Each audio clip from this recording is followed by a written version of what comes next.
जय जोहार जय छत्तीसगढ़ संगवारी हो। आप मन के स्वागत है मोर मिनी ब्लॉक में। नवरात्रि के हमन दूसरा दिन पहुंच गए रहे हैं सिद्धि माता के दर्शन करे बर।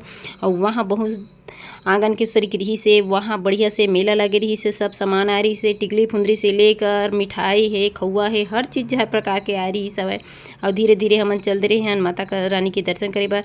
और बहुत श्रद्धालु आ रही से संगवारी हो, देख सकत हो आप मन हा लाइन लगाल पड़ी से। और बहुत दुर्लभ हो गई से माता के रानी के अद्भुत दर्शन के लिए। और वहाँ हमन ओकर बाद हमन चलते रहे हन ज्योति कक्ष में जाए के बाद पता चली से कि हमन तो रसीदेल भूल गए रहे हवन घर में।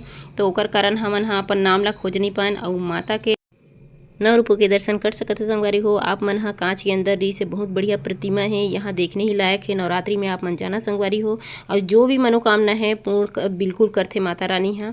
और फिर हमार घर आए के समय हो गई रही सवय। आप मन ला कैसे लगिस मोर मिनी ब्लॉग ह कमेंट्स में बताहू। जय सिद्धि माता, आप मन की मनोकामना पूर्ण करे संगवारी हो।